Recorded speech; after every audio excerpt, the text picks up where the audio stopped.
And welcome to another Round the Rotary podcast. Me, your host, JP Warren, and thank you for everyone tuning in today. You can find Round the Rotary on any podcast streaming platform, whatever you listen to right now. We're also on Instagram. Connect with me on LinkedIn, and just leave if you like, leave a review and a comment what you think about the shows. I really appreciate that. And before we kicked off, I got to say that Round the Rotary podcast is brought to you by Capital Petroleum Consultants. CPC specializes in project engineering, well site supervision, and all disciplines in the oil and gas industry. Contact us through www.capitalpetroleumconsultants.com to see what CPC can do for you today. And as you know, I did that off script memorization. So gotta give me a little bit credit for that, TJ. No, that was great. And I'm impressed. And in the studio with us today is TJ Dostal, let me pull this up, the founder and president of Tejas Completion Services, TEJ, lowercase j, AS Completion Services. Tejas, how you doing today, man? Good, man. Good. Yeah, I'm glad you came in, dude. We've been talking about doing this for a little bit now. I guess once things got, kicked off the ground and some momentum behind your new endeavor. But we're going to get into that in a little bit, though. Yeah, we had breakfast several months ago, and then we had snowpocalypse come through and kind of push us back a little bit. And after meeting up our schedules, I think we finally got it lined out. So, just happy to be here. You know what's crazy about that snowpocalypse? I'm like, it's going to be cold weather Monday and Tuesday. We'll just push it till Wednesday. But next thing you know, the entire state of Texas is shut down. And the next thing you know, it's a nightmare at Home Depot, Lowe's, or anything you're trying to get any water containment pipes or any bullshit like that. So I'm glad we're doing this today, man. Yeah, cool. No, I appreciate it. Looking forward to it. So we're recording this March 31st, 2021, and it is a Wednesday, I think. So let's look out the window like that's going to help you. I was checking the weather, but checking the weather. So. So we're dialed in right now. So TJ, why don't you just kick off, man? You've been requested to go on many different podcasts, Fox News, CNBC. You've been requested to teach at MIT, the Harvard Business School, but you decided to come on Round the Rotary first to discuss. That's right. This new endeavor that you're this new journey that you're going down, man. So I really appreciate that. Of course, I wanted to give you exclusivity for sure. You're giving the listeners exclusivity, and that's what's important here around the Rotary. So hey, get us kicked off, man. Why don't you give us a little background, kind of what your background is, where you're, what brought you where you're at now? Yeah, no, for sure. So. I guess I'll just start at the beginning, born and raised in Katy. Okay. Where'd you go to high school in Katy? Cinco Ranch High School. Oh, really? Yeah. Okay. Yeah. So my family moved out that way, back in, I guess it'd be the late 90s, and so went to high school, Cinco Ranch, graduated 2003, went off to college to try and play football. Hasn't Katy changed just tremendously? Oh, yeah. It's amazing the amount of infrastructure that's built up over the last several years. It's nuts. I lived out there for about 2.5 years previously, my previous life. And it's blown up. It's blown up. I mean, there's worse traffic right now on 99 between I-10 and West Park than there is. Oh, it's 610. Crazy. Oh yeah, absolutely. You can't drive through there without getting stopped in some traffic. So wait, you went to college to play ball? I did. So I went to Blinn Junior College in Brenham to try and play football for a couple years. Ended up having some setbacks just with some injuries and stuff. What position? Funny enough, I played offensive tackle. And okay. So, if you're not familiar with Blinn Junior College, it's essentially where Cam Newton went after his little hiccup in Florida. Did a year there, won a national championship, and went to Auburn to win a national championship, right? But so you wanted to follow that pathway? Well, no, I was 2 years before Cam Newton. Oh, okay. But okay. No, so Blinn Junior College is like a harbor ground for athletes that aren't there academically or athletically. I had some family that had gone through TCU and went on to play professional ball, and kind of wanted to, at that point in my life, that was where my mindset was, right? I was focused on being an athlete, trying to get my craft make it to the show, go play ball at TCU. I'd already talked to the coaching staff, and that was kind of the assignment that they gave me. So, went there, and then life just had other plans, right? Yeah, so, it always does. Oh yeah. So, ended up starting a family at a very young age. Got married at 21. We had our daughter right around the same time. Okay. So that's kind of. So how old will your daughter be now? 15. 15. Yeah, wow. so she's a freshman in high school, which is by, incredible. doesn't it? Yeah, it's nuts. Mine's about to be 8. Mind blowing. Yeah, it's like second grade. I'm like, holy shit. Yeah, Like, hang on to them, man, because I'm telling you what, you'll blink and then they'll be 16 and you'll be like, where did all this time go? it really does, man. Then you go to like your Facebook memories, your Instagram archive and all that stuff, and it's like, this was 3 years ago. Like, I remember that. Like, holy shit, it flies by. Yeah, that's crazy, man. It's nuts. I'm fortunate. I mean, she's a good kid. You know, she's pretty grounded. But yeah, I mean, ultimately, that's really what made me who I am today. I kind of needed a swift kick in the rear end just to get my life focused and, you know, start focusing on, you know, things other than athletics and drinking and partying and having a good time. Like it's so you decided to typical college kid. So you decided to get into sales. That's right. You decided to get into sales and extend that for the next 20 years. That's exactly right. No, essentially, I mean, it just was a big push to, you know, I mean, I had no other choice, right? Like I had to go out of necessity and find a job and, you know, find a career path. And, you know, just by default, I landed in the oil field and, you know, it was really by no design. It was just kind of necessity, right? So you're at Blinn, then you get married, have your daughter, right? Mm-hmm. And then how did you? Were you in college at the time? Is postgrad? Yeah, no. So I did 2 years at Blinn. You know, then we had our daughter. I moved back to Katy. Okay.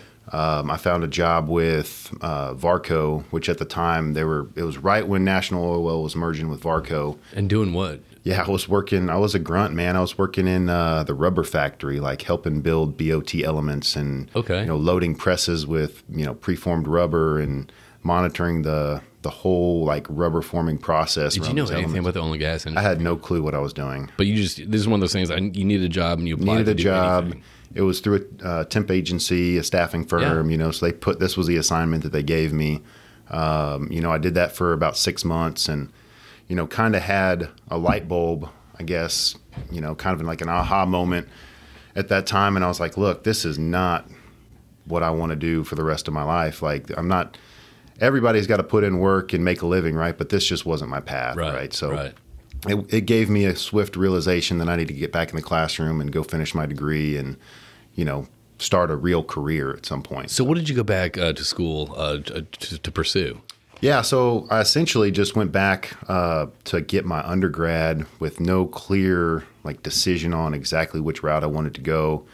After that, I had luckily landed a full-time job at a company called TriPoint Energy Services where we rebuilt drilling equipment, mud pumps, top drives, draw work, stuff of that nature. And again, I was a grunt in the shop, but I was able to, you know, prove myself up and I was going to school at the same time. So I was given some opportunities to take on, you know, some more critical roles and some sales roles in that capacity. And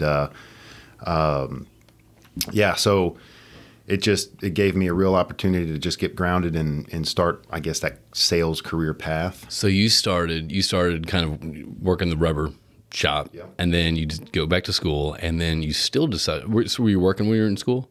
Yeah. So I guess I started going back to school right about that time. Right? So because you were kind of you had a foot in the oil field, that was a kind of a common, I guess, a logical pathway to stay in, right? Right. Yeah. Okay. Yeah. So I had started at this company, TriPoint Energy, and I'm starting to prove myself a little bit and given some opportunities. And one of the leaders of the company, him and I, he's become a mentor of mine. And I just asked him, I was like, give me your honest feedback. If you go back and do it again, you know, where would you focus your efforts on in school? And he was like, I'd get a finance degree. Okay. And he was one of the presidents of the company, and I can't remember what his background was exactly, but we just had a conversation. I'm like, man, that really resonates with me. So, you know, I went back and, you know, filled out my formal, you know, degree plan and finished up my undergrad or my associates through JUCO, and then I went to finish my undergrad at University of Houston. Okay. And got a degree in finance. So would you deem yourself as a cougar? Because you also have a higher education at Texas A&M. Yeah, I mean, I'm more, so I went through UHD, which is like the downtown, more commuter section of the University of Houston. I mean, I do follow the Cougars. I mean, we made it to the Final Four, right? That's what I was waiting on. Pretty pumped about that. So that was the chum in the water I was sprinkling right there. Yeah, okay. We'll tune in for that one for sure. And who y'all playing? Man, I can't even tell you. Me neither. That's why I'm asking. Yeah, I don't know. Okay. I just know that we made it. I haven't checked the brackets recently. But. So you're back in school. You get your finance degree, and then what happens? Yeah, so I guess we'll back up that time around where I was still working at TriPoint. I was an up and comer. I was really motivated in my early 20s. And then, as typical oil field does, next thing you know, we're in the middle of a financial crisis, 2007, 2008. Yeah. World's flipped upside down. I have no idea what's going on. And we're essentially all laid off from our job. I mean, drilling is the first one to go, right? When we have downturns. So rig count goes down. Rig count goes down. Nobody's refurbing equipment anymore. There's no CapEx to spend on refurb. So that, with a couple missteps from executive management, just led to our demise really, really quickly. Okay. So I was laid off 2008, just trying to find another job in the middle of the biggest downturn and financial crisis we'd had as a country in a really long time. Yeah, at that point in time. Hold my beer, 2020 says. But so I was fortunate enough that some of the leadership had left TriPoint and gone over to Logan Oil Tools, which Logan Oil Tools manufactures downhole fishing tools, Bowen products, overshots, spears, jars, stuff of that nature. Going back to that, just kind of give a little frame of a reference. Right now, I guess when people are trying to find jobs, there's so many resources out there. There's like resume writers. Amanda Rico's out there, resume writers. There's Jonathan Rhodes, Michael Renford, like all these people, like LinkedIn's out there. Like there's all these online virtual support things. But 2008, I mean, what was it like trying to find a job then? Like, what did you rely on? Yeah, I mean, at that point in my career, I mean, That's a great question too. Yeah, it really is. Thank you. I had no network at that time, very, very small network, very, very focused skill set.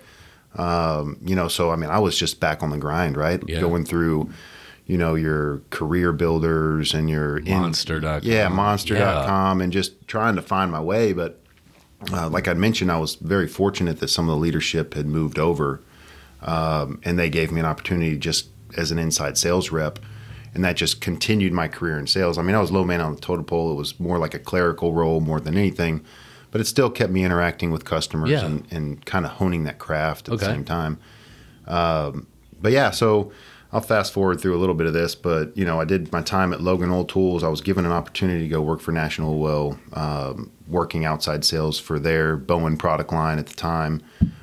Did about a year and a half there. So are you enjoying sales this whole time? You got a finance undergrad and you're in sales. Are you enjoying the sales career path? So I'd say I really started to enjoy the career path when I stepped into National Oil Well, because Logan was so manufacturing driven, that they just operate on some very, very tight tolerances, right? So the whole company just had this culture of, everybody's expected to be in their seat at a certain time. Everybody's got structured breaks. Everybody's got a certain... It's a very 1950s way to handle business. Exactly. Yeah. Very, very structured, right? Yeah. Very, very short leashes for people. Right. That's how you let your people grow too. Yeah, exactly, right? Just don't empower them, keep them close. You pigeonhole them and keep them in the them. same role for the next 15 years. That way they don't have, they're not leaving. Yeah.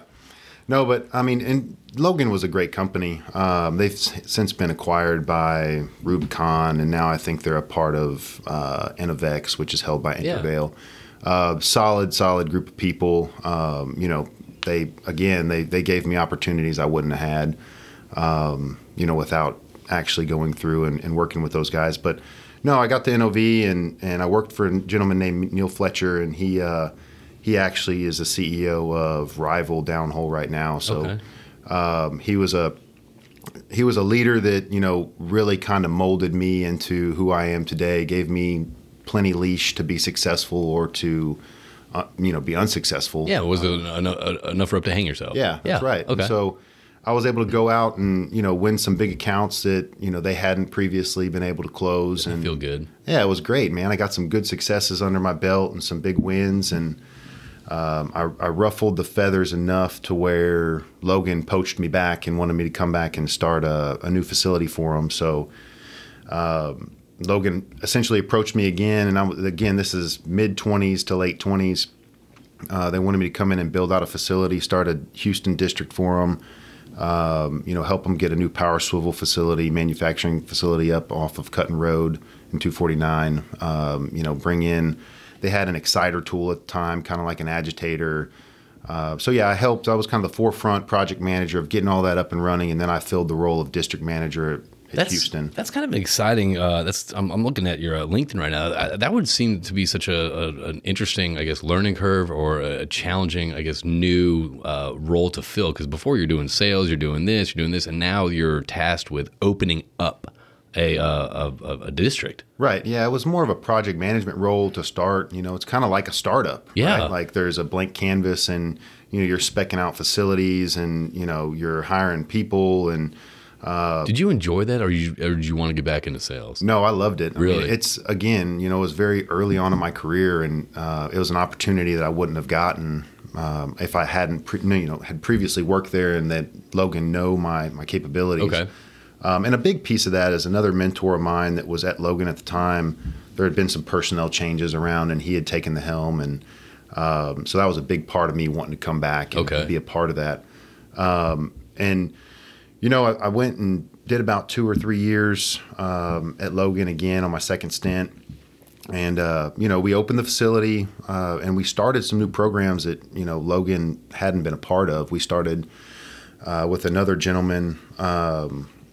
We had started a jar rental program kind of together. He was focusing on the fishing and rental, like big hole fishing, open hole fishing, renting out jars and intensifiers and stuff like that. And I was more focused on the smaller stuff, on coil tubing rentals, coil tubing jars and energizers and stuff of that nature. And so we actually started a rental program and a new stream of revenue that they had never had before. Okay. That's so it was like another small notch in the belt loop, right? Or feather in the hat. And so did that, and as I started working with these service companies, and building relationships with these district managers and kind of seeing how they operate and what their business is like, I got this real attraction to the service side of the business. Okay. So, looking backward at that point in my career, I'd been all manufacturing, right? So I see this new business that I had no exposure to, and it was just sexy. Right. Yeah. Like it's exciting, lots of moving parts, and I had I had the technical knowledge of the products, I got some exposure to coiled tubing tools at NOV. So motors and, jars and fishing operations and everything that I'd worked with at Logan and NOV. And so I was looking for an opportunity to get in the service business. So, coil tubing services and running tools was kind of like right up my alley. And so I started intentionally looking for opportunities to get into the, the through tubing business. Okay. Fortunately or unfortunately at the time, the first person to give me an opportunity the first company was Weatherford. Okay. And so about that time, Weatherford was in a very peculiar predicament, with, what's the what? Oh, well, they were being investigated by the SEC, and then Foreign Corrupt Practices Act, and Duroc Danner at the time was kind of pigeonholed up in 2014 timeframe. Yeah, he was up in Switzerland, and he couldn't be extradited back to the United States. It was a lot of stuff and uncertainty going on with the organization. I kind of feel like you made it to a certain level once your name and extradited is in the same sentence. You know what I mean? It's like, how's TJ doing? Oh, man, he can't get extradited. Oh, man, he's made it. You know what I mean? Like, I feel like that's a certain level that people don't, that you want, Well, and again, I mean, I didn't have any influence on what was going on. I know a very small piece of this puzzle, but as a new employee, it was very overwhelming. And, we get in and, I'm sold a bill of goods like, hey, we're going to come in and we're doing really well. We're growing this business. And then it's kind of like the first bait and switch I'd ever had. I got there and next thing you know, we're fighting for our lives as a product line. And this is the last ditch effort to get the through tubing line up and running and profitable again. So how was that for you? I mean, you go in, you're told that it's going to be this way. And then you walk in and it's completely different, I guess, environment that you're expecting. Completely different environment. What was that like? Did that kind of like? It was pretty overwhelming. Okay. Yeah. But I looked at it as an opportunity, right? Like all these things that I've done, I've taken these roles for opportunity, right? And for learning. And is that how you view a lot of things? Like, look, this, whether an opportunity, when I say opportunity, a situation sucks, you're like, okay, well, I'm just going to look at this as an opportunity. Is that kind of how you view view life? Okay. For sure. All right. Yep. Always looking for another challenge, right? Like that's kind of what drives me as a person and through my career.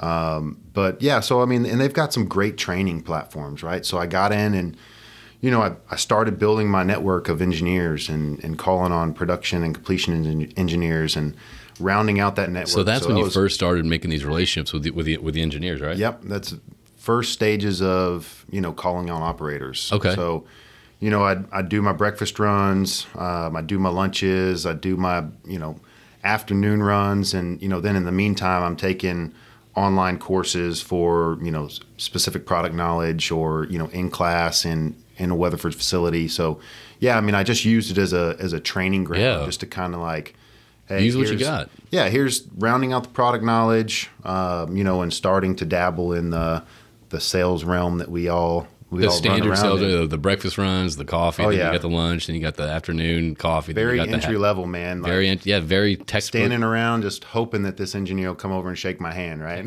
That's pretty much Houston sales 101 right 101, there. Yep. All right, so you're there, you're getting learned up, you're taking advantage of all the resources are there to get more insight on the product and the product knowledge. Okay, so you're at Weatherford, then what happens? Yeah, so and I'm sure we'll hit on this multiple times throughout this conversation, but I mean, I started building that network, right? And just by chance, I had run into Jeff Whitworth, a TTS sales rep, at a breakfast run. Okay. And we just kind of hit it off. We kind of had a lot of the same interests, and we talked about hunting and fishing and, golf and whatever. And the stuff the relationships built off exactly. of. Relationships aren't built off of your product. It's built off of common interests and hobbies. Exactly. And Mm-hmm. So, yeah, we just hit it off, man. And he was like, yeah, well, we might be looking to add another sales rep. If you don't mind, we'll give you a call here in a little bit and see if you're a good fit. And so, yeah, it wasn't like the next week. I got a call from the Houston sales manager, and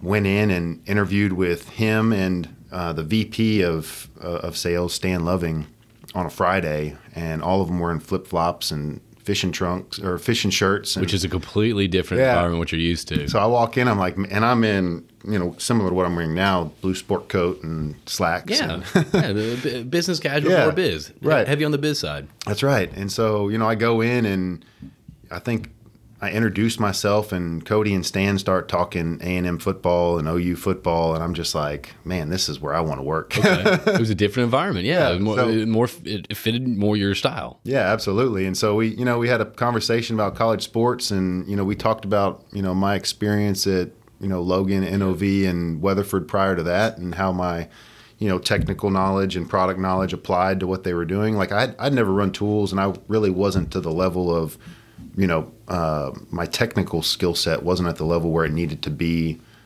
to be a full rounded out sales rep at TTS at that time. But they're willing to bring me in, train me up, give me that experience. They sent me to the field, right? So I went and helped run tools and worked with the operators. And so now you're getting actual like boots on the ground experience. Oh yeah, okay, getting boots on the ground experience. Learning the engineering side of it, the practical aspect of it. And then just starting to really round out that network of clients and customers and friends that we all value so much this day and age, right? So, that was pretty much the entry level into this world of sales and operators that we're now working in. But I mean, we're talking about, we talked about this before we got on the podcast about beating the dead horse. I mean, always on this podcast, we talked about relationships and how they matter and how to build your network and why it's important. And I don't mind continue to talk about that, because if that gets taken away by, someone who doesn't think they need to take that lunch with a vendor, or someone that doesn't think they need to meet this person and at least sit down and have an introductory meeting, that's what it's all about. Those networks, whether you can help someone out, whether they can help you or anything like that, that's not that to me is the side part of it. That's the sprinkles on the top. To me, it's the relationships that matter, because you never know when they're going to help, when they're going to come and play, when you can help someone. Yeah, absolutely. I mean, you are your network. I mean, you're only as valuable or as good in your role as your network is, right? So, no, absolutely. And then not only that, like we were talking about before on the podcast, before we came on the podcast, like, if we can help each other out in the industry to give each other opportunities to, let each other know, hey, there's a new engineering position open up at Operator X, right? Exactly. Like, let me introduce you to the completions manager over there. Or, hey, I've got a buddy that has this exact skill set. He's not working right now. Maybe he can contract for you. But you wouldn't know that if you wouldn't know that if you didn't have relationships. Exactly. Exactly right. Exactly. Yep. I did. TTS is a great company. I loved working for those guys. Right. I mean, I got some good friends over there, I worked for Cody Trebbing for about 2 years, and then Stan pulled me into international. So I ran the international sales group for about 1.5 years. So I got to travel the world on TTS's dime and How go. was that? Yeah, it was awesome. What were some of the places you went? Yeah, so I did a lot of time in the Middle East, Oman, Saudi, Dubai. I made a couple trips to Southeast Asia, to Jakarta and Malaysia, Thailand, Singapore. I did Australia, New Zealand. So were you traveling a bunch for this role? I was, and so that was about the time that I started my MBA, right? So okay. I had this crazy idea. Yeah, let me start my MBA in 2015, and then take this new role that's going to send me around the world every other week, when I'm not in class. So your plate's full, and you want another plate. Yeah. Okay. Exactly. Gotcha. So new job. Why don't I just load it up with all this classwork that I have no idea how much time it's going to take to manage. What was the motivation behind the MBA? Yeah, it's always been kind of one of those things that I've wanted to accomplish. Just, it's a goal that I had, and I feel like we were coming right out of the last downturn, I guess. Yeah. Per se, we were 2014, 2015, right? And so I just wanted to round out my skill set a little bit more and differentiate myself from other people in the industry as looking at it from a purely job competition standpoint. I felt like I was a lot more marketable if I'd go and get my MBA. And, it's not a path for everybody. Hindsight, would you do it again? I would never tell anyone not to do it.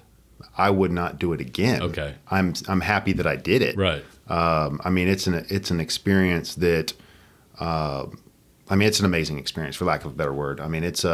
You build at Texas A&M, they've got a professional MBA program here in Houston at City Center. They've got a first-class campus. You go through the whole program as a 50-person cohort.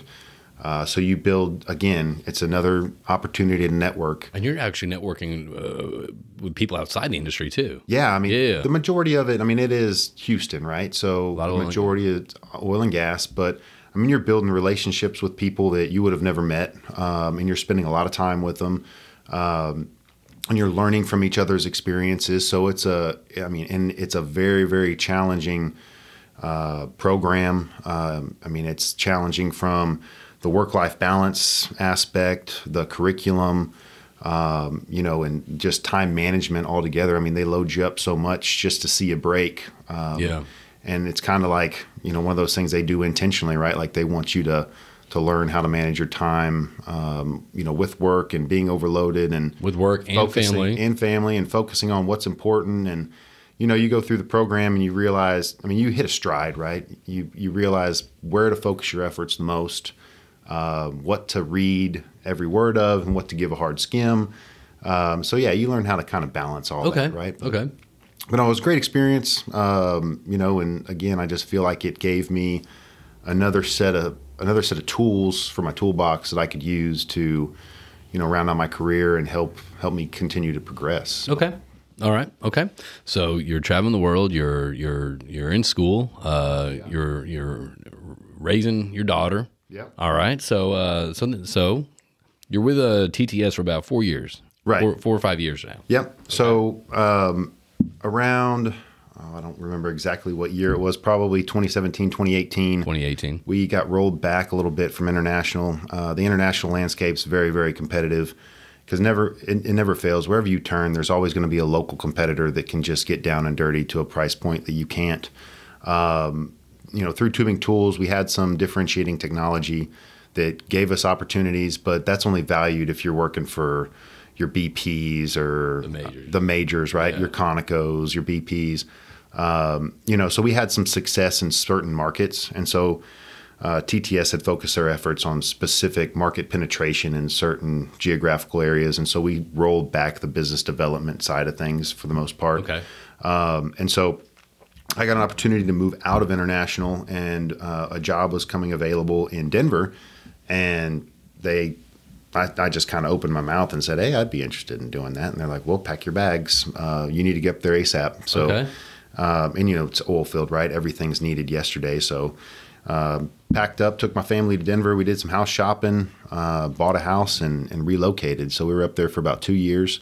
I've heard being a salesperson in Denver is just where it's at. I mean, you're walking down the street, you grab coffee, you grab a beer. Yeah, so craft beer, of course. Yeah, of course. Pre-COVID, it was great. I mean, it was awesome. Yeah, like you're on 16th Street. All the operators and service companies are downtown. You're walking by and you're seeing people on the street, and the weather's beautiful, and the mountains are in the background. Like, yeah, it's picturesque. It's a great spot to be. Yeah. Okay. But then, the practical side of things too, right? Like it's oil and gas in Colorado's been under political pressure, ever since I can remember. Right. And now it's just gotten worse, yep. Because they've tried to vote in the setbacks, and then mm-hmm. which they are passing. They're continuously slipping in more regulation, and then now you've got the federal land moratoriums and stuff like that. It's just more difficult to operate. It's a very difficult landscape to navigate. Right, absolutely. And that's all out of your control too. I mean, that's nothing that's kind of in your power of influence right there. Right. That's all. Yeah, that's just geopolitical stuff that we have no control over. Politicians being politicians. That's right. But no, so I had an opportunity to go work for a service company called Perfex, which was, again, another discipline that I knew nothing about. I knew that I had a network of people. I was confident in my abilities, and I was given an opportunity to go to work and, learn something new. And I took the challenge and, looked at it as another opportunity to just kind of like round out that product knowledge. And you're all about rounding yourself out, whether it's the school, whether it's the operation side of things, whether it's the product. I mean, you're all about rounding out. I don't know. I mean, I guess rounding out is a good way to look at it, but I'd look at it more as like, I'm always like seeking a challenge. Okay. Like I feel like I'm not necessarily don't get bored easily, but I am always looking for like the next, what's the next thing in my career? Like, how can I challenge myself? Is that what drives you? Absolutely. Okay, yeah. So once you start kind of mastering something, like whether it's a skill set or whether it's a position or a role, you're always looking, okay, well, how can I improve? Exactly. Okay. Yep. Okay. Yeah, I mean, if you're not improving, then you're just always. It's like a shark, always be swimming. Yeah, that's right. Okay, that's right. No, so I took the role at Perfex. I fit good with the management team. We did some good things. We sold some really huge accounts for a small company, and we grew really, really rapidly. And then enter into 2020. We've got 3 or 4 brand new fleets rolling out, and then March hits and the entire world shuts down. What would happen? Yeah, it's a little thing called COVID-19. Oh, that's right. You know what's weird? Like I was thinking yesterday, I'm like, holy shit! It's been a year. Okay, it's insane because it's like it seems like it's like it's a weird fog this whole year. It's a weird it's a weird this whole past year, the way it's just gone and like just been absorbed in time. It's like fuck. It's yeah, it's crazy. It's been odd. It's been very odd, and especially so I went to the AD golf tournament on Monday. It was a great turnout. You've seen all these people cooking all stuff. It was just strange to me. I'm like, how have we not done this in over a year and a half as an industry, or a year as an industry? And it was great seeing everyone out there. Yeah, absolutely. No, we did a golf tournament a couple of days ago as well, and it was super refreshing just seeing people get together again. And You know, I mean, we were all outdoors, and now obviously numbers are starting to go down, and everybody was kind of just ready to get out and have a good time, and yeah, it was a great turnout. And my favorite part was the best part was, in my opinion, looking back, was that there was no bullshit about COVID. We weren't talking COVID. We weren't talking this. There was like, hey, what you been up to? Not much. Okay. Like it was real conversations that we were having, a year and a half ago. It felt good. Yeah. Absolutely. Yeah. No. So COVID hit. Yeah, COVID hit. It was a tough year for everybody. I had some things go on in 2019 that kind of refocused my personal life. So 2020 came around, and then I felt it was a good thing for me to move back to Houston, just with the way that things were going on, which we've already touched on in Colorado. It's very difficult as a if the market does start to decline as an employee standpoint, as an employee of a company, if you were to get laid off and have to pursue employment, I felt like Colorado was not the place to be, right? That'd be an uphill battle. Would be a very uphill battle. Right. So I spoke with my management. They were cool with me relocating to Houston. And so I moved back around May, June of 2020. And around the same time, I got an opportunity to go to work for Go Wireline. Well, how did this opportunity come about? Yeah, so, I had some conversations with Perfex about the direction of the company. Great group of guys, great company. But I just felt like it was time to make a change. Okay. And the Go guys had approached me, and I felt like they were they were more like family-oriented. I'd say family-oriented. They were very family-oriented feel to the way they run their company. And there's like 4 or 5 owners, and they all, they go to dinner with each other. They know each other's kids. They've all worked together in previous roles, and they're located up in North Dakota primarily. So they've got operations in North Dakota, Colorado, Wyoming. I felt it was a great fit. They're a great group of people. We did some good things through the end of 2020. I felt like that I presented them with some good opportunities and helped them solidify some opportunities that might have been on the fence if I hadn't have been there. In a time when there was not a lot of opportunities out there. Not a lot going on, I feel like I gave them, my full faith effort, and I provided a lot of value, and they valued me, and my separation from Go in January was very amicable. I mean, I couldn't speak higher of those guys. Okay. That's always a good feeling whenever you leave a company and you're like, I have nothing. There's no reason why I left this company except for a personal opportunity. That's you know exactly what I mean? right. Like, if this opportunity presented itself, I'd still be there. Yeah. Yep. Yes, sir. So, so super awesome group. I felt like throughout that time that I'd presented them with some opportunities in Texas. I felt like that looking at it from a strategic perspective, being siloed in North Dakota and Colorado was a strategic flaw. Made some recommendations. Hey, here's some opportunities we can pursue in Texas. And they wasn't in their comfort zone, and that's fine. I mean, I understand they got their own balance sheet to worry about, and it's the fiscal health of the company for this long, right? Yeah, that's right. So no qualms about that.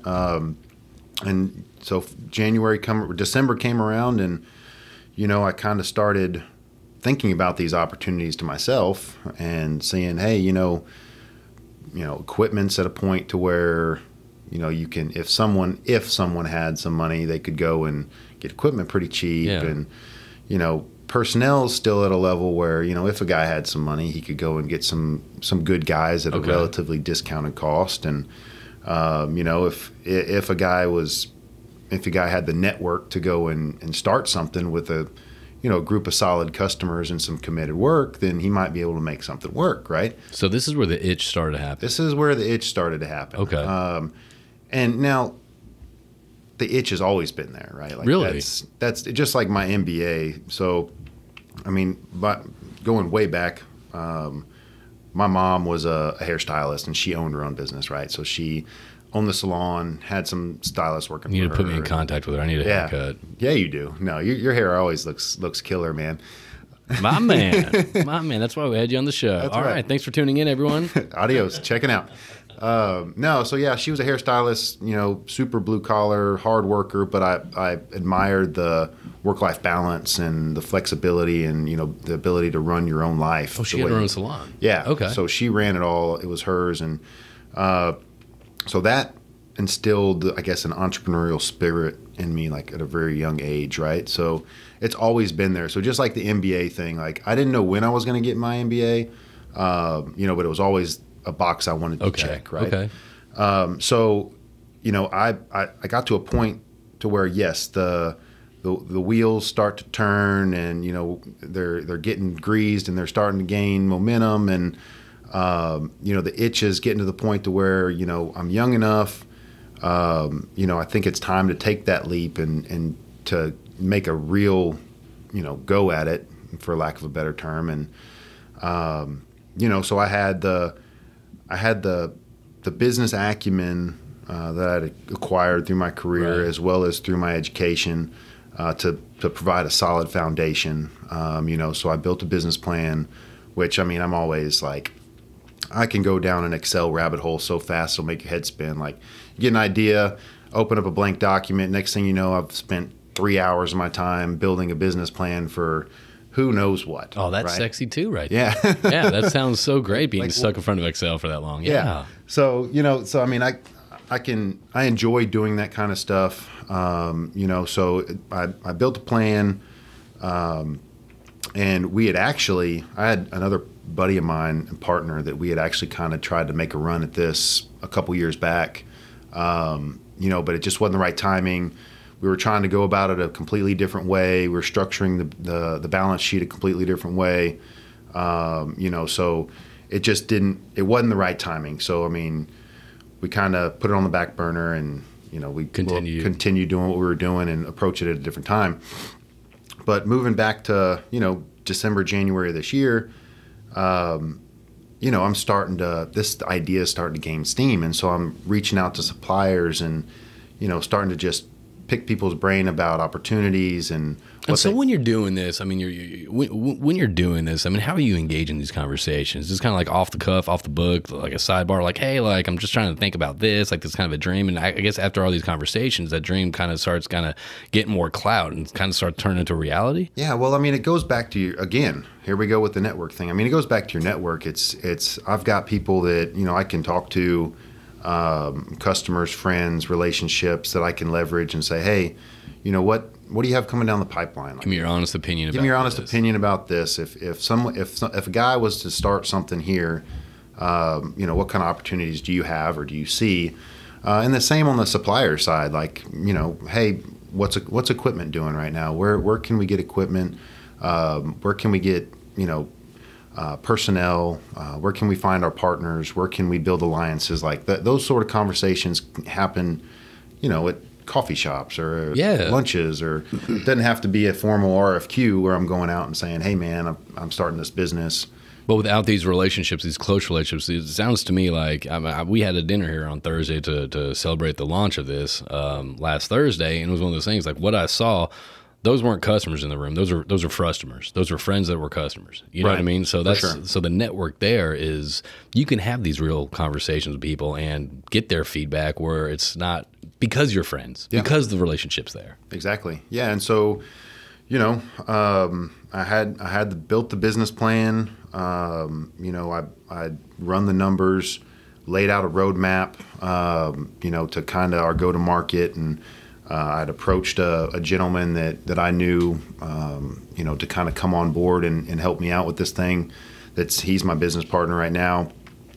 He's handling operations. I'm handling more of the finance and the sales side of things.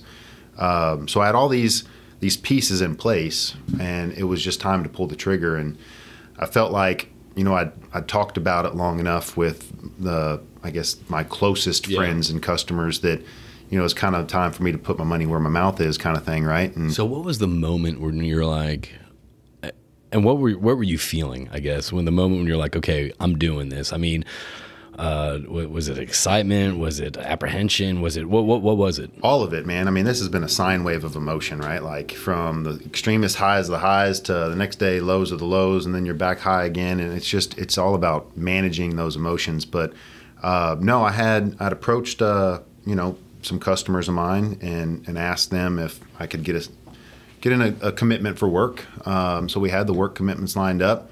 I had the business plan in place. I had all the right pieces ready to go. I had brought my business partner on, in January. So, I guess the biggest piece was that emotional attachment to the assets that I had in place and liquidating those and putting them in place in a new fashion. So this is you behind this. Yeah. So the initial startup, yes, I'm bootstrapping this thing 100%. Wow. So we do have, I have institutional investors lined up as a backstop that are actually pretty anxious to get on board and get involved. But coming out of the gate, this is your skin in the game. Yeah, absolutely. And I want to, and also before I start bringing on additional partners or I bring on any more capital from an institutional lender or anything like that, I want to make sure that this business is viable, right? Okay. So we want to get there. But yeah, so, it was a very emotional thing. Like you've got all, these assets that you've worked your entire career for and, what you're going to do with it. But I don't know, just transferring those from working in one role to transferring those assets and putting them to work in a new capacity was a very emotional kind of nerve-wracking point. Well, I can imagine there's a lot of, I don't think it's called buyer's remorse, but there's some, I would imagine there's some feeling of that, like, shit, is this the right move? Like, yeah. is this, you're questioning everything. Yeah. Yeah, you don't know what's going on. Dude, I can't even order an appetizer at a restaurant. Like, I am like shit, there's 3 things I want to get here. You know what I mean? Like, I can't even do that. So the fact that it's like. Or you're scrolling through DoorDash for 20 minutes before you decide what you want to order. Yeah, it's like watching Netflix, it's like scrolling through Netflix too. So the fact that you're actually, you're making the move and not only talking about this conceptually, but you're actually jumping in. Oh, yeah. I think that's admirable, right? Yeah. Tangible steps, man. That's scary. Yeah, you can dream about it all day long, but unless you put it into action, man, you're not going to get anywhere, right? So, yeah. We made the initial investment, put that capital to work, and then once you get past that emotional attachment and you build a living, breathing business, it becomes very, not emotionless, but you see it like, oh shoot, I've done this my entire career. I've managed business units. I've built businesses. I've managed P&Ls and balance sheets. It just becomes another function of your job, right? So from conception to execution, I guess, what was that time frame? I mean, for me, it'd be like, okay, I feel like I'd plan for like 4 years, you know what I mean, before I make the move. For you, what was that timeline from the conception? I go, oh, this would be a fun thing to do.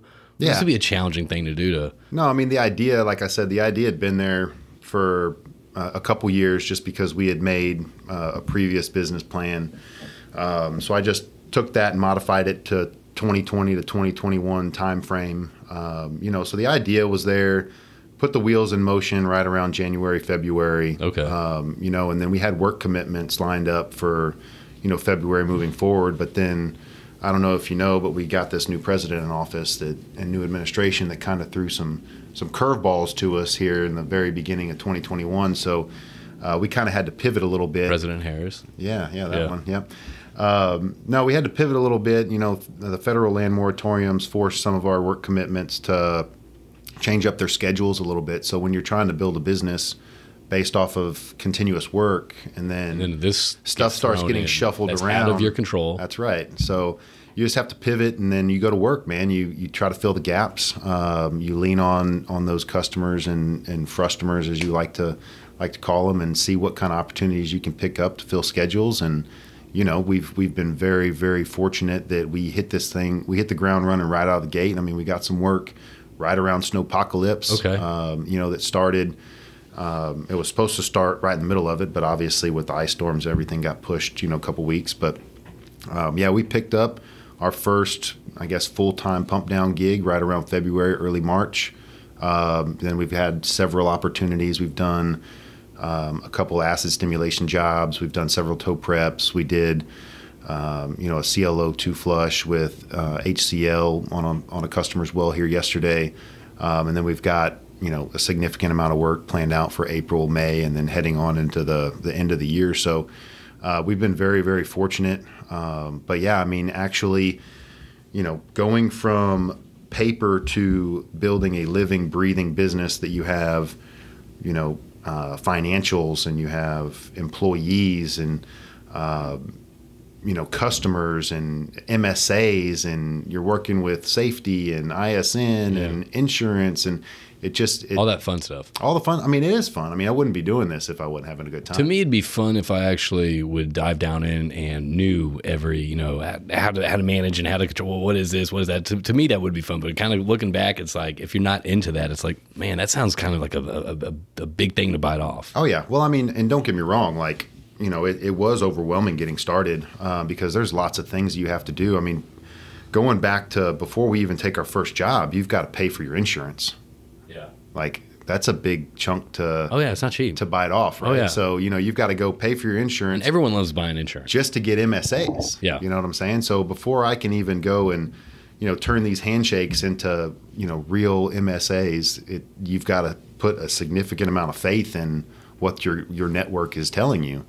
And, we've been fortunate that, it's all worked out to this point. But yeah, like we've talked about, I'm always looking for a new challenge, right? I knew absolutely nothing about starting an oil field business. Like, you're talking about, getting all your safety processes in place, all your employee handbooks. Is this stuff you found out after you launched the company, or is this kind of like stuff that you're kind of figuring out behind the scenes before the company was launched? Yeah, I mean, I was definitely working on it before, but I mean, once you get to a certain point and you've got a delivery date, that's of a job, you're like, okay, now we got to start this ball rolling, so we've got boxes to check, so you start all your process with safety, with ISN, with your insurance company, making sure that all your equipment's covered, all your people are covered, getting facilities and making sure that we've got all of our equipment ready to rock and roll, so yeah, that process of behind the scenes of, okay, I've got all these things I need to do to stay compliant with my customers.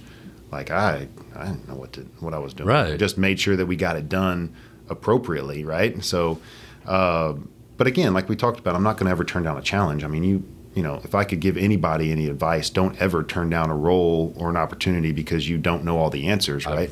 I completely agree with that. Yeah, I mean, you're fully capable and intelligent enough to figure it out, right?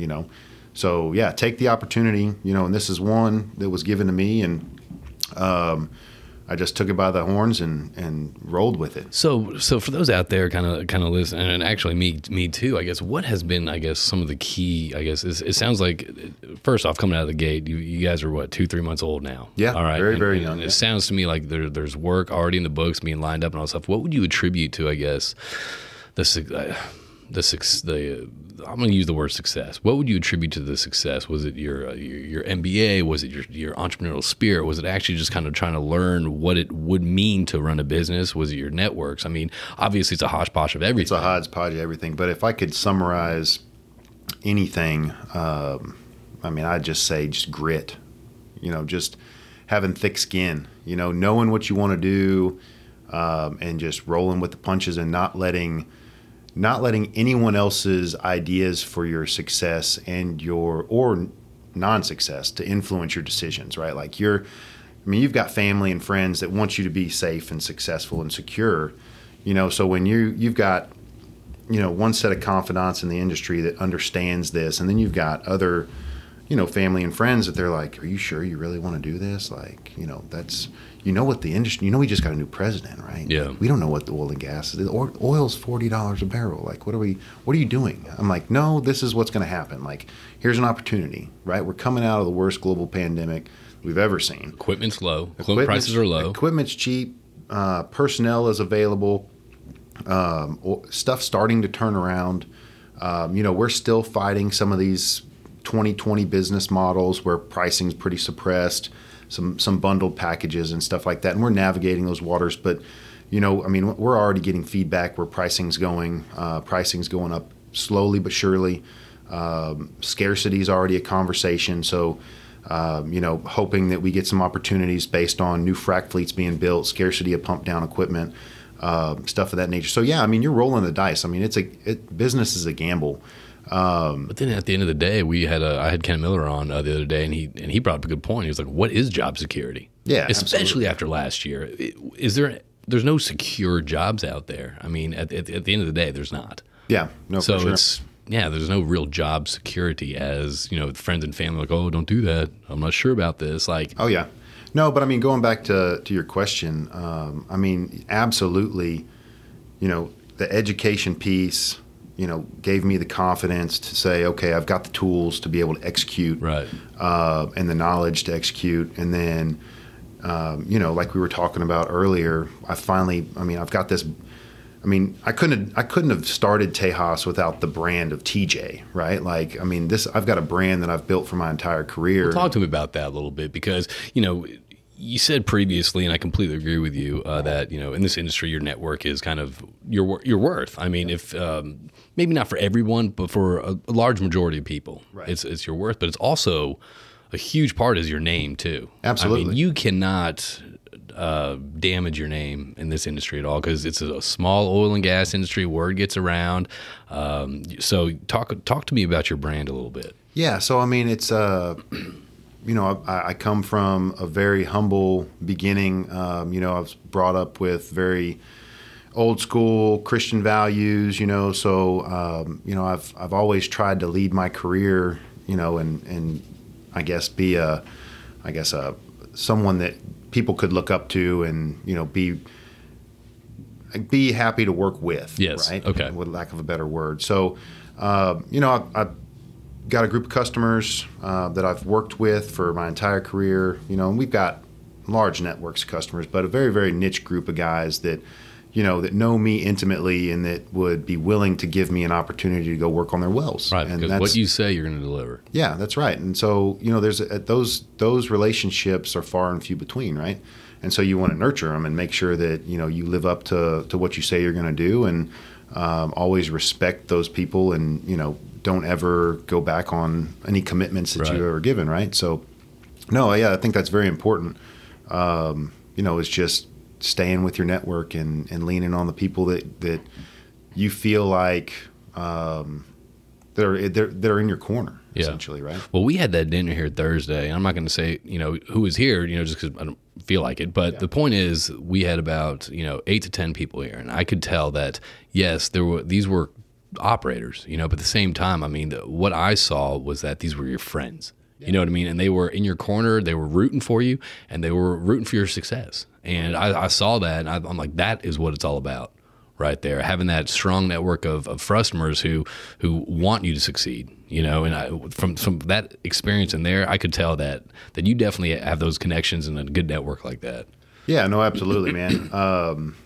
Those people are important to me, and a lot of those have been the foundation for Tejas, right? So where did Tejas come from? You started getting into that, then you started brand. Let's go back to that, and also I want to find out what other names were on the chopping block.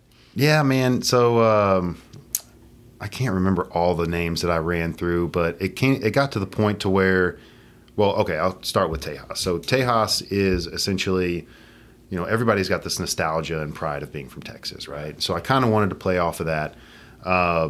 And I stuck with Tejas Completion Services because, I mean, ultimately we'd like to grow this thing into other service lines, right? I don't want to be pigeonholed to just one service. So Tejas Completion Services, I was attracted obviously with the letters in the name, with TJ and Tejas. Strong letters. That's strong, I feel like. But no, it came to the point to where, just like scrolling through Netflix, man, you got to watch something before it gets 10 o'clock at night, right? So I had tangible things I needed to do, and I'm like, and I'm an overthinker and, perfectionist, and, finally it's just like, screw it. Let's just do it. Pull the trigger. Pull the trigger. It's always been hit or miss. I mean, my real close buddies will be like, what were you thinking? I dig it, man. Some people are like, yeah, that's great. There is that nostalgia, though. Yeah, I like it. I like that. So I guess, so you're about 4 months in right now, 3 months in, 4 months in. It sounds like you got some, work going out, some success. What is something that you wish you kind of knew, I guess, before you kind of kicked off this project or your company? I wish I would have known. Man, you name it. I mean, if any startup business owner tells you that, they came out of the gate and hit every deliverable and everything started smooth and, they went off without a hitch, they'd be straight lying to you. Right. you've got to be able to pivot. You've got to be able to have backstops in place to, make sure that, that you're set up for success. But as far as things that I wish I would have known, I mean, obviously I wish I would have known that how work schedules are going to turn out, I mean, that's just a part of the business, right? It's part of learning it as it goes along. Absolutely. Right. And then no matter how well you plan, like your business model is going to be wrong, right? Like the way you've got every single function worked out, from revenue to expenses, cost of goods to taxes, like everything's going to be wrong. I mean, you can get as close as you can, but it's not going to be exactly right. And then just, adding the difficulty of managing every aspect of the business, from sales to to accounting to safety to operations to marketing to everything you have going on. Like, we're very lean right now, right? So, and we did that very intentionally, and we want to stay lean so we can stay extremely competitive. And we've got some ways that we can do that. But yeah, I mean, there's a lot of things that I wish I would have known. I guess I can't put my finger on just one of them. You have to be comfortable knowing what you don't know. You got to be comfortable with uncertainty. Absolutely. Right.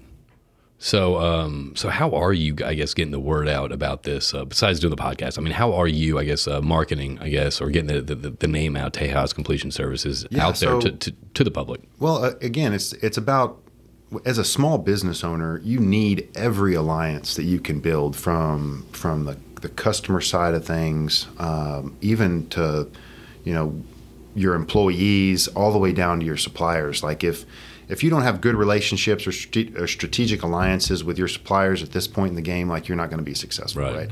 But I've been fortunate enough that I'd worked with a small group multiple times over the last few years, Phoenix Media.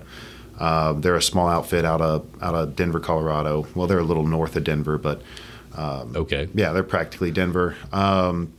But yeah, it's a small group, super lean. They focus on, comprehensive marketing strategy, right? So I've worked with those guys in the past. They were super eager to get on board, so they've helped me with the website and the social and the LinkedIn and all that stuff, right? But I mean, as far as like the posting and stuff right now, that's pretty much just us in-house. But I remember having that conversation with you. I think it was December, where at Snooze over in Caden, you were telling me about this, and potentially, or was it January? I don't know when it was. It was something like some month, couple months ago, some previous month, and all that stuff. And I was excited about that. Then I remember when it got kicked off, and you posted the picture, or you launched the LinkedIn page. You can find Tejas Completion Services on LinkedIn and Instagram and all that.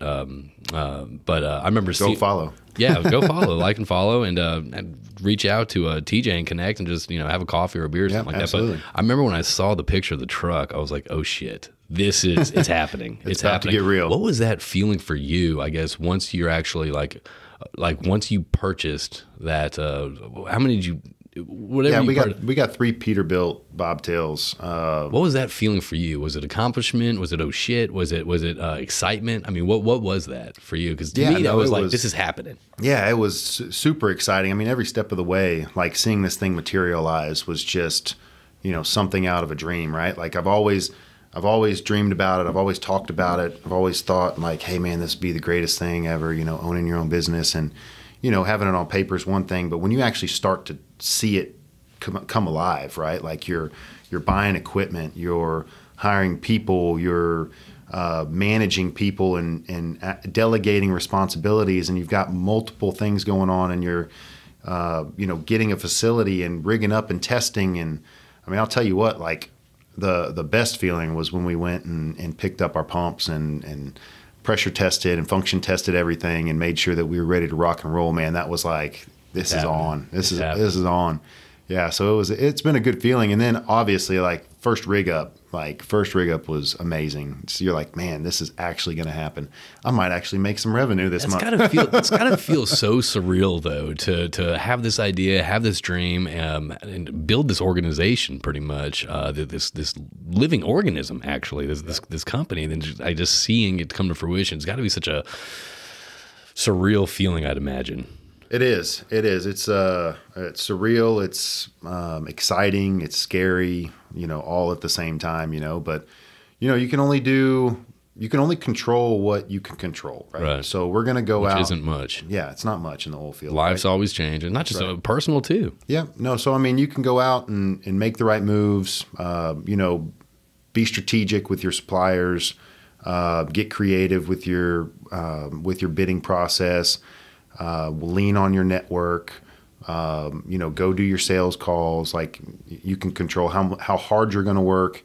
And that's one of the big takeaways about Tejas is, it's myself, and we've got probably about 6 to 8 employees right now.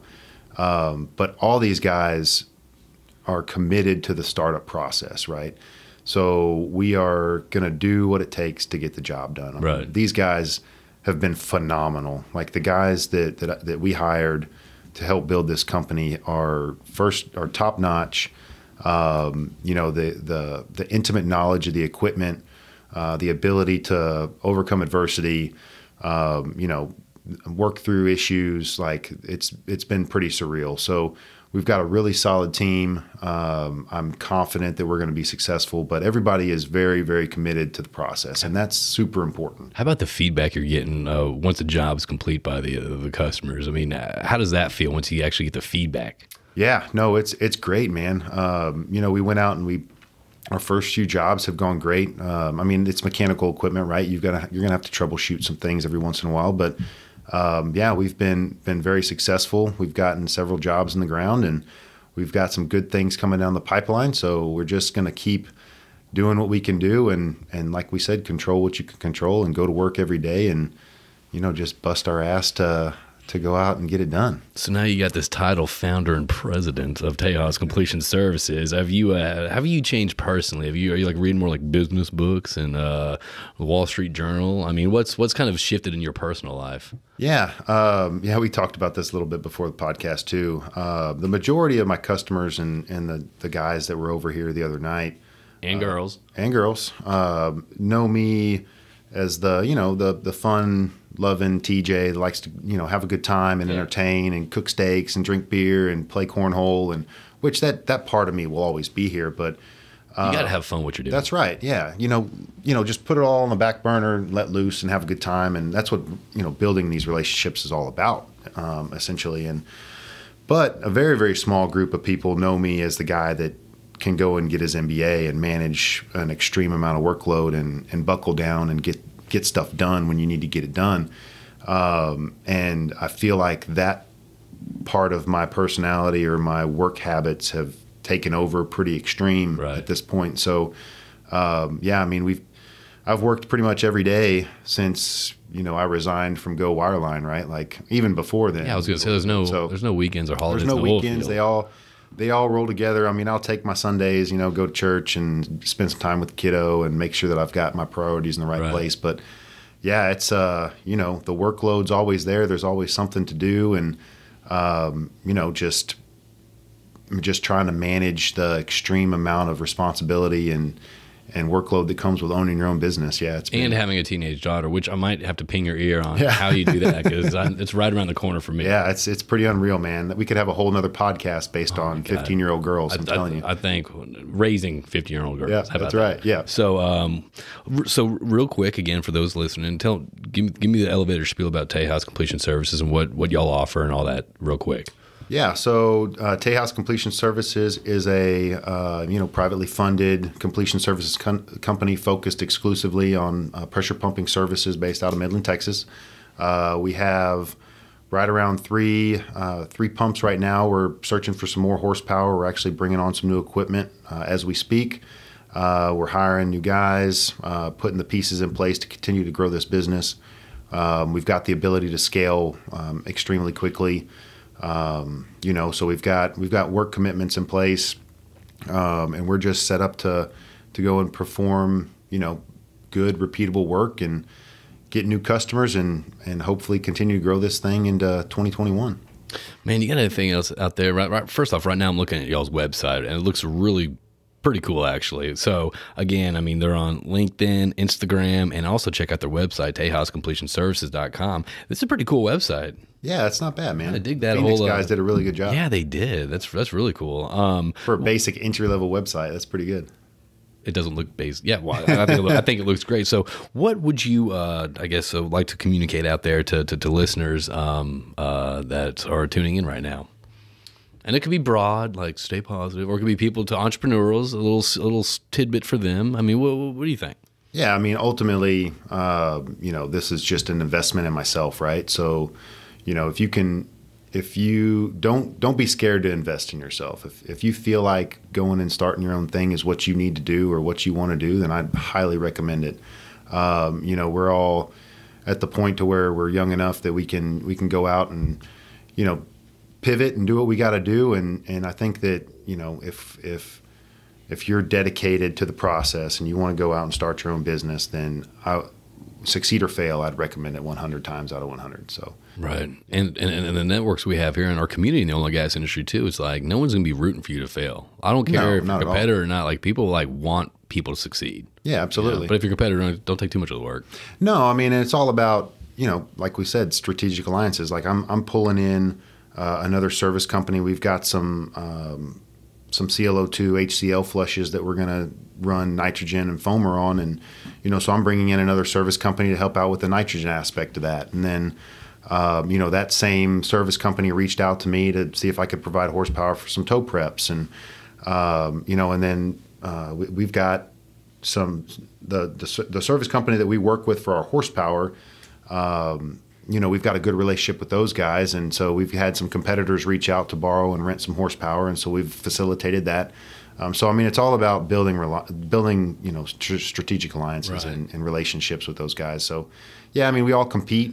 Everyone cross-competes to some capacity, but we're all at the same time. We're all going to go have beers at the end of the day, and hopefully everybody's successful and we can all make a little bit of money as 2021 turns around. So, and I feel like it will. So I guess growing. My last question. I guess growing. I mean, sitting in your seat right now, growing the business. I mean, I guess how do you identify new, I guess, areas of services and all that, or services or products to supply customers? Is that more of like what you're hearing from your customers, of more of a demand, or is it like, man, or is it cost? Like, man, this is pretty cheap right now. We should probably get this right now. I mean, how are you, I guess, managing the growth of your business in the future? Yeah, I mean, it's all about opportunity and profitability, right? Like you want to find the right fit for your business.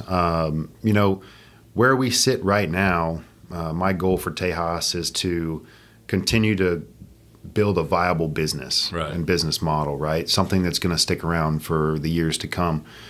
So we want to be very, very smart about how we grow and what we do and how we allocate capital. But that being said, we're going to take opportunities when they arise, and we're going to try to capitalize on some opportunities in the near future or in the future. So yeah, just keeping your eyes open for opportunities as you take pictures of me here.